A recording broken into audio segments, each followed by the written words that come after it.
welcome back to the FuturePrint Leaders Summit. I'm KARIS COPP, and joining me to help us gain some insight into the trade media perspective, we have WOUTER MOOIJ, Editor-in-Chief of Sign Plus magazine in the Netherlands, and Adrienne Palmer, Editor-in-Chief at Big Picture and Screen Printing magazines. And also we have Sabine Slaughter, who is publisher at Global Print Monitor, based in Germany, and managing editor of all about label and packaging, all about signage, and all about commercial printing. So thank you, all three of you, for joining us. You're welcome. And thanks for having us. Of course, it's always a pleasure to have you guys, and always a pleasure to get the media perspective as well. So kind of on that note, maybe if we look at the past year, you know, in the real world, we would have been out at events where, you know, that's where the industry leaders would be, showcasing new products, outlining marketing campaigns, setting out, you know, their visions essentially. So maybe we could talk a bit about how covering the industry's big news has changed for you and your publications in that time. Maybe Adrienne, if I pick on you first to give us some insight into that from your perspective. Yeah, sure. I mean, I think it took a while for people to transition to the new normal. I mean, whatever that is now. You know, I think mainly because we were all really hopeful in the beginning. I don't know about you all, but I was packing my bags to go to FESPA in Madrid, ready to go. And of course, that didn't happen. You know, at Big Picture and Screen Printing, I feel like we really did hit the ground running.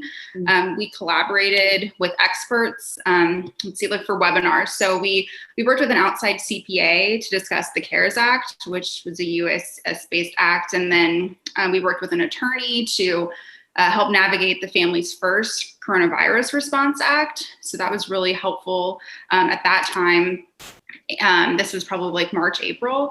So we immediately really pivoted to be more in tune with what our readers needed at the moment. So it wasn't just, you know, here's a new printer and a unique application. It was really specific to the time. We partnered with Keypoint Intelligence, and we created 4 COVID-specific surveys for the wide format market. We launched special newsletters like Screensaver. It was sharing industry resources and tips to sustain business. I was speaking at virtual events like FuturePrint throughout the print industry, you know, sharing data from our surveys. So it was really just like listening to what our readers needed at the time. And then, of course, just moving to this completely digital world. Yeah, it's interesting because it's, you know, my question was framed as how have you changed, you know, in terms of you can't go to an event and see the machine anymore. You're writing about it differently, but it's also, like you say, you know, it's a virus. It was it is an awful pandemic, and it's affected people and, you know, businesses. So having those resources, you know, having that responsibility to, you know, be that beacon to get that information out to your readers is, you know, an amazing thing to do. And Sabine, you know, you have that global print monitor. There's that global focus. You know, you're often at events as well. How has you know, reporting on industry news changed for you over the last year? Well, it has changed a lot. I mean, I've been working from home for over 25 years already. So for me, the work hasn't changed, but it has changed a lot. I used to go out at least once a month on a, let's say, week's trip to do stories, to get stories in globally. So my last one I did was Domotex, which is the textile flooring show in January. And from then on, I basically already had to shut down. Germany shut down in March, but I wanted to do an Asian tour, which I couldn't do at the time in January already. Then it went on to the Middle East tour, January, no possibility. Yeah, and that's when it all started.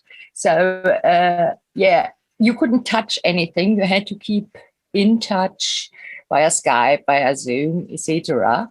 Yeah, and what I realized, it's far more work than before. Nice. For me, I'm working far more than I used to work before the pandemic. Wow. Yeah. I recognize it. Yeah, are you agreeing with that, Wouter? You recognize that kind of blurring? Yeah, but one of the in the pre-session, your questions was maybe one of the benefits is you have more time because you don't have to travel. Travel time is less and things like that. But okay, we're living now in a digital world for a long time already. But it costs so much more time and energy for us, especially to find the right persons, to level on the right to level on the right track. I mean, normally you are on a show, for example, or on a congress, and you have a lot of information you are not looking for, but it comes on your path. Now you have to look for the information, what you think your readers or your community, because it's not only our readers, but our online performance is also very important. You think that is they need it, and so it's more specific searching for the right angle, for the right persons to talk with, the right experts. And normally a lot of things we write about, and what is also surprising for our readers, but also for ourselves, is things that come on your way. And that is less now. And a lot of webinars you are following. I mean, all of us, I think, we are almost tired of following webinars, Teams meetings, online press conferences. It's all okay, and you can get the information, but you miss the interaction. And the interaction is most of the time there are new angles, new perspectives for you and for your audience are to find.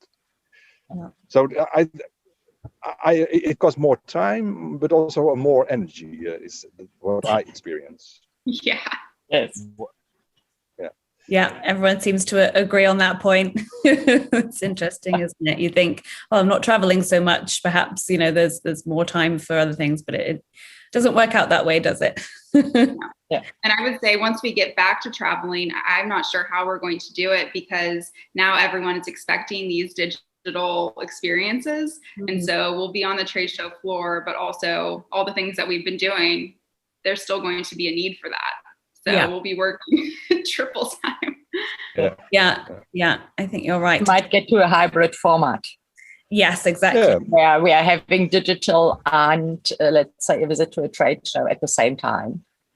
Yeah, I think so, and also I recognize what Adrienne said in the beginning.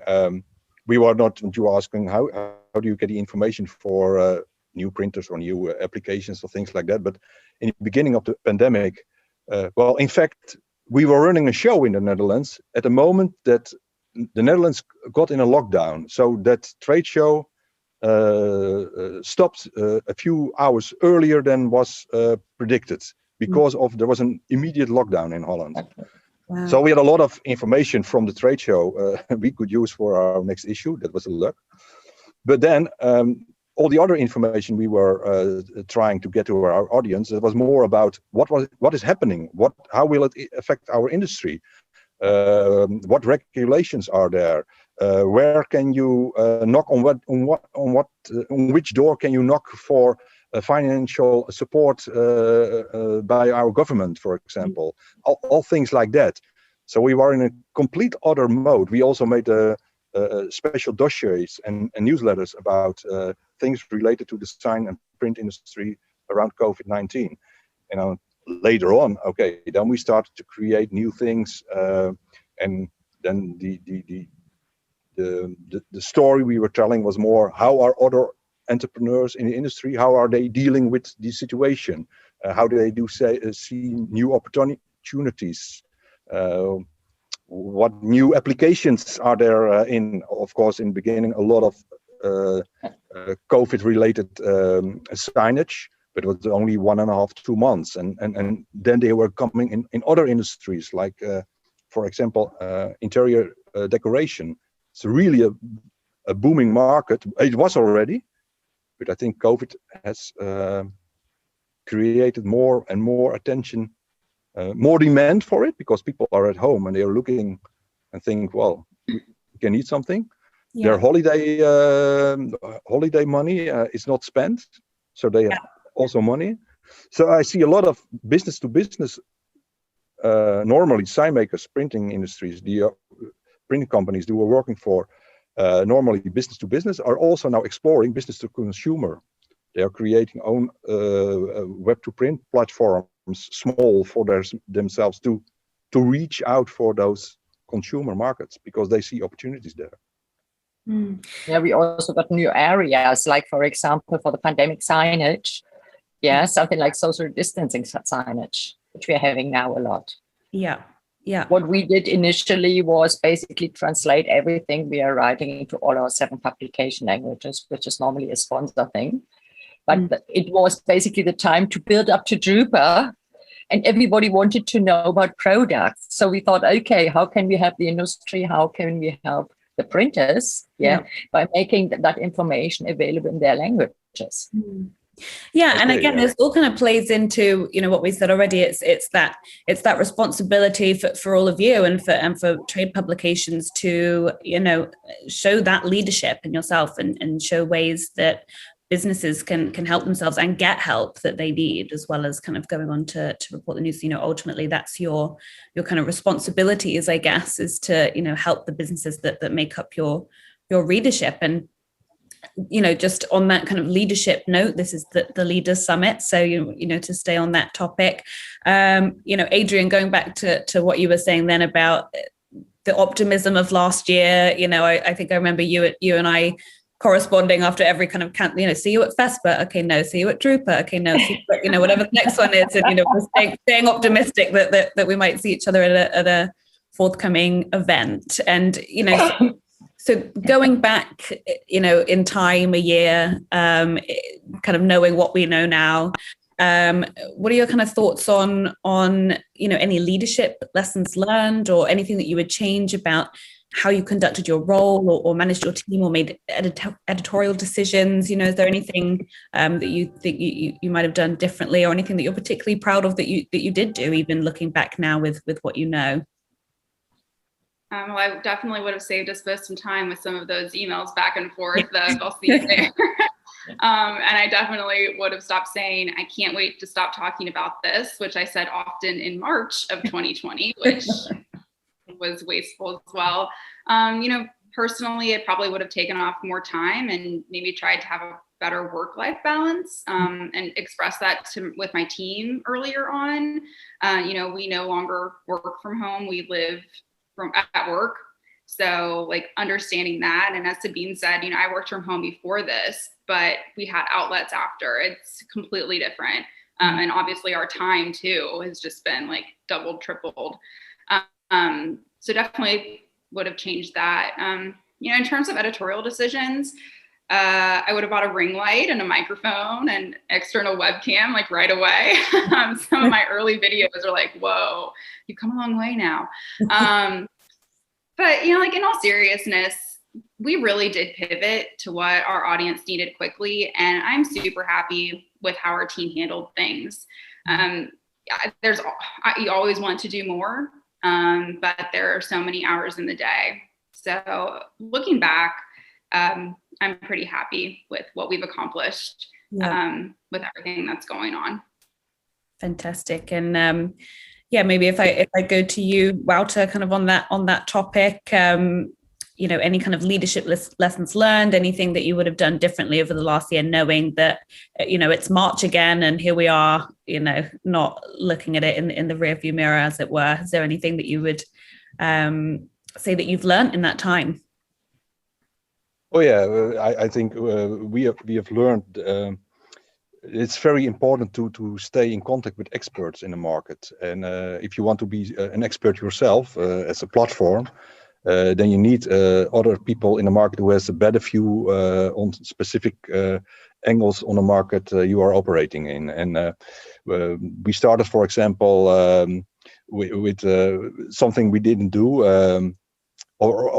I'm part of a publishing house. We have a lot of brands. We are very big, for example, with 14 trades titles in construction area. And we started already 2 years ago with webinars. We have extended that. That has been growing last year very big. We have done more than around 40 webinars. We have built now our own webinar studio in our publishing house. And that's a lot of expertise, and we hope that we can benefit from that expertise also more for a new role and another platform, another channel for our sign industry, for example. We started with podcasts. We didn't do that. I mean, a video, there's a lot in the world, but I don't know how it is in your countries, but podcast is really hot at the moment in Holland. A lot of people follow podcasts. So we started to do a Sign Plus, to do podcasts with leaders or entrepreneurs in the sign industry, to talk around 1.5 hours about things that they are experiencing and how they are dealing or see with circumstances or see new opportunities. And we learned that maybe we should have done that earlier, you know what I mean? But now, because of the circumstances, you are trying to do things differently, and also to search for new ways and to bring the maybe sometimes the same message, but in another way and on another platform to your audience. Yeah, absolutely. And it's interesting. I think that we've seen a lot of let's just try this, from people during the pandemic, why not? We've got this opportunity. Let's try and I think we'll see more of that going forward. Hopefully there'll be a positive to come out of it. So, and Sabine, just, for kind of same question to you, over the last year, leadership lessons learned, if you had any inkling of where we'd be now a year ago, what might you do differently? Well, I think I already published something in March, something like, okay, for the next year, put everything aside.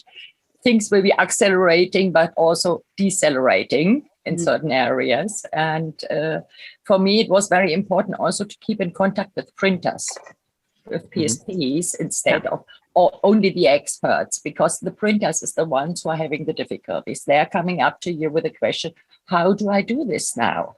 Yeah, and they contact you directly as an editor. Yeah, and what was also for us very important, as we are anyway scattered all over the globe as editors at our magazine, we were able to get in stories from other countries. We were able to contact, to basically move things around. Yeah, say, okay, there's something happening in this country. Can we use it? Are we going to do a feature on that? Yeah, which I think is very important. Like WOUTER said, yeah, there has been an acceleration in the industry. Yeah, and instead of basically bowing down to the pressure of the first lockdowns, etc., I thought, no, it's an opportunity. If we basically handed a clean slate, and that clean slate we can write about, we can basically now define our futures. And that's also what I keep telling printers. You've got the clean slate, define your future. Look at things. Yeah, look where you think you can make an impact. Yeah, and this has been accelerated over the last year. Okay, to be honest, I don't believe that before 23 we won't have a full international trade show. Yeah, because of the traveling. I'm itching to go. I'm itching to go to a trade show, but I know also out of a reasonable fact we won't be able to. Yeah, when we finished vaccinating Europe or the US, we still have all the other countries. I don't see it as an international trade show if only the US or Europe is going. Yeah, we need all the other countries as well. Yeah. So therefore, before 23, we won't have vaccinated the globe confidently enough to have another trade show. And you see already that, for example, Integrated Systems Europe, ESI, what was in Amsterdam for the last decade, but it's now the first time it should be this year in Barcelona, because of virtually. Sorry, virtually. Yeah, but they are trying now to make some local gatherings in Amsterdam, for example. I believe in Germany somewhere, in Barcelona, and some other country. I believe at 4 places, because there is no traveling. Yeah. And they still want the key markets for the audiovisual audience or industry leaders there. They want to make a platform where they can meet or exchange ideas and developments. So you see, it's very, very difficult for them. Well, China already started. I think I'm probably maybe slightly more optimistic. Probably with Sabine, it could be the same affliction that I had last year, where Adrienne and I were saying, "See you at the next event," and I could be wrong again. But it's really interesting to think of. You're right. There is a global population to vaccinate. We're not out of the woods, even though it does feel like we're moving in a right direction. Some interesting points there on what we might have done differently and what we've learned. And I think one of the interesting things from my perspective is getting that insight over the last year from the trade publications, from the experts that are the journalists, that we rely on for that information. In the UK, certainly we have fantastic publications. We have, Print Week and Print Business that offer that news, but also they'll come out with articles that show their opinion and their kind of expert knowledge on an issue. And that's been really helpful in something like a pandemic. And of course, not just the UK, trade publications all over the world, I really rely on for that information. And so and I know all your publications have that thought leadership aspect. There's, whether it's blogs or, expert insights, it's that balance of news and opinion as well. Adrienne, maybe if we go for you on how you kind of approach the role of thought leadership in journalism. Yeah, my goal is to always be looked at as the face of my brands and the face of the industry. Of course, it's important to keep up with the trends in technology, specifically speaking to print service providers, as Sabine mentioned, not just our advertisers or manufacturers. I would say the people who really helped me become a thought leader would be our editorial advisory board members, both for screen printing and big picture.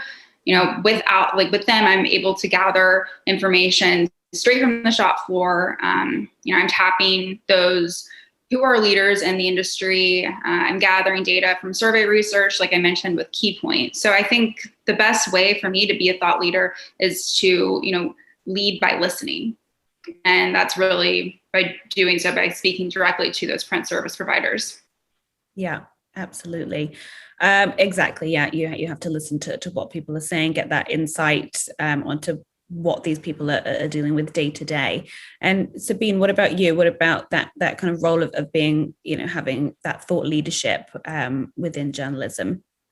Yeah, we've been doing it in the past and are doing it now as well, with where we're having on the All About series, the knowledge series, and the how to, where we basically are trying to make printers understand not only the basics, but also trends or anything that comes up. We've got a big story on the history of inkjet on it.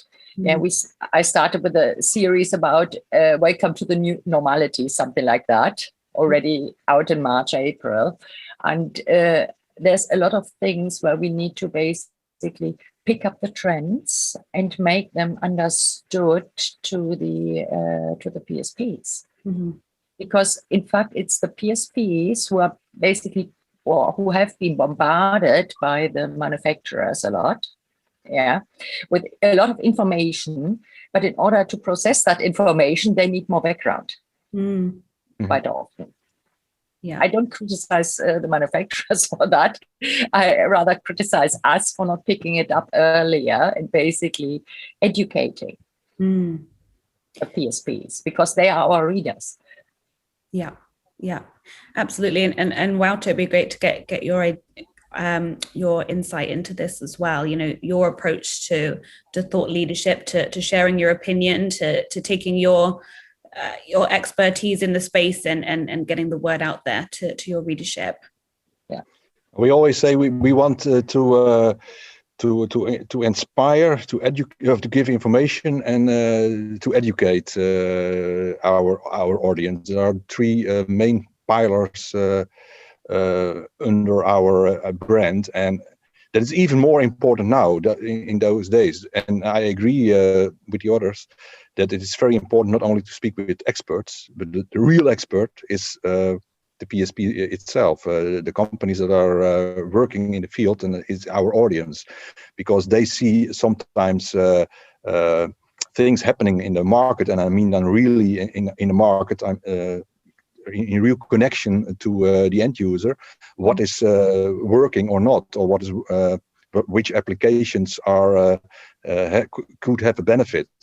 And of course, also you need to talk to experts who are, for example, on another level in the value chain, to see other things what are happening.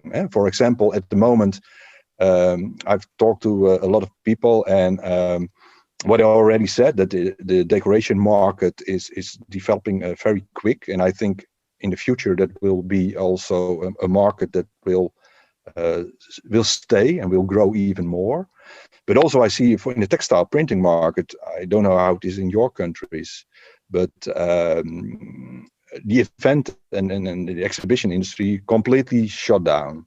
So a lot of specialized PSPs were working, for example, with soft signage for that area. That market has disappeared at the moment. Yeah. At first they started to print COVID masks, for example, and things like that. But it's all, of course, in square meters, only a little of what they did. But you see now a difference. A lot of textile printing, what was formerly done in the Far East. I mean, a lot of fashion, apparel or fast fashion or sportswear that was produced in China, but in the beginning of the lockdown, it was not coming to Europe in time. So end users, brands, trades were looking for other opportunities. Where could they get it? They were afraid to how do you say that? To place an order in the Far East for their autumn collection. So they put it in Europe, for example, in Eastern Europe, or in England, Leicester, or in northern Italy, or in Portugal. And also now for the spring collection or summer collection, you see a little bit the same movement. And I think in the future, for example, that we will have more local production in the textile industry. And local is a broad. I mean, the broad is local is than Europe. But in a mondial perspective, it will become more local. Mm-hmm. Yeah, and it's interesting just to kind of, we've got a couple of minutes left, but on that note of trends and bringing production local, things like people that have perhaps operated in a niche that in an area that has kind of disappeared have thought, actually I need to be across more technologies or in more markets. From your perspective of covering the industry over the last year or so, are there any trends that you see out of this that are going to keep going, or how they'll develop? Adrienne, perhaps if we come to you on trends that we might have seen come out during the COVID time, but actually will continue to develop over the next couple of years. Yeah, I mean, I definitely think that rigid media kind of had a comeback. We've talked so much about digital textile printing over the last few years, but rigid media was used for safety and health related signage, but also fun things like fan custom cutouts at major sporting events. I know that's big in the US right now. And of course, digital printing and screen printing on textiles for face masks, it really did, here in the US, kept some shops in business. One of my board members, I'm pretty sure he moved to 80% mask making to keep things running. Yes, of course, interior decor probably has seen the biggest boom with everyone stuck at home. Even creating like Zoom backgrounds was a big thing, and redecorating. I've been saying this for years, but I think it's finally time that PSPs are seeing the opportunities in augmented reality, because the technology is actually in our phones now. Before you had to download an app, and now it's built in. And I would say, again, in the US, people were using it more often. So if you went to a restaurant, you scanned a printed QR code at your table, well, there was a hands-free menu on your phone. And I think that is something that PSPs really should be looking into as an opportunity to gain new clients, grow. I just feel like PSPs this year were really able to use their creativity. And I think that is what's going to really keep the industry moving. It was like everyone knew how essential print was. That was shown this year. But then also, what can we do with it? Not to just keep us in business and for safety things, but what else can we do to grow? Yeah, absolutely. Yeah, some really interesting trends and some fun things. And I know definitely on big picture, there's, loads of fantastic applications and fun things that people are doing always. So I would recommend, keeping up to date with what you guys are covering. And it's like we were saying, as well, there's that opportunity, like you said, for creativity and to try something new. So that's been really interesting to see. And Sabine, from your perspective, in terms of trends that might have come out of COVID how we'll see them develop over the next couple of years. One of the trends will be workflow, definitely, that companies are implementing far more workflow products. On one hand, obviously, it's the streamlining of the business. On the other hand, it's also that you've got to keep social distance even at your company. Over here, there's strict regulations, and you basically, when you've got to basically keep a 1.5 to 2 meter distance to your co-worker, and you were used to working closely together, that's different. So you need to look at automation. Another topic which is very big is sustainability. Mm-hmm. Yeah, I just had a study today that over 80% of consumers are willing to pay up to 6.5% more for sustainable products, which I think is already a big step. Yeah, there were studies done within the first and second lockdown as to how are people buying things. Yeah, has their habit changed in terms of food, and as restaurants over here and hotels are totally closed, they're totally closed since start of November here. You basically cannot scan anything or go anything. The only thing they're allowed to do is to go, but even then you've got to basically queue up. Yeah, and it's pre-order, and there are a lot of things. How do you keep the sustainability in it? Yeah, how can you keep products that are non-plastic in order to transport your food from the restaurant home and keep it warm? Yeah, and there's a lot of things happening, especially in the packaging and label market right now, and also in the signage market, where you've got a lot of signs which have to be sustainable, or where the companies want them to be sustainable, especially these social signage, social distancing signs you're getting nowadays. And the companies want them to be sustainable. Yeah. They check on the food, they check on everything at the moment over here. Yeah. And I think there is also how do you say that? An opdracht, sorry, I don't know the right word, but in the whole value chain, we have to think about how can we deliver the right answer for that demand. I mean, the end user want to have a sustainable or a recyclable product, but then things has to be changed in the value chain. I mean, the distributor or the producer and the sign company, they all have to involve in a system that can put back the materials that can be reused. And that's a problem at the moment. I mean, everything is doing or inventing a channel, but you need mass and collaboration into the channel to really get it from the ground. Yeah, you need that. Actually, Tetra Pak is doing something. Sorry? Actually, Tetra Pak is doing something like it with a digital twin, which goes from the tree you fell over to the packaging, over to the printing. Then it might be a milk carton, which goes into the recycling, and they're still using that QR code or that code later on to say, okay, I've been a milk box, but I'm now, let's say, a bike or whatever. Yeah. And in between, they're also using the cartons also for advertising and the codes they're printing on it. Well, I think certainly sustainability, sustainable supply chains, it's going to be something that stays firmly on the agenda going forward, which is, what we really need to see. And, I could keep this conversation going. I had a lot more questions, but unfortunately we're out of time, which is really sad, because I've really enjoyed getting all your perspectives and taking advantage of your knowledge and your experiences over the last year. So thank you so much, Adrienne Palmer, Sabine Slaughter, and WOUTER MOOIJ. For your time today and for joining us at the FuturePrint Leaders Summit. And thank you to everybody who watched us, and we'll see you soon.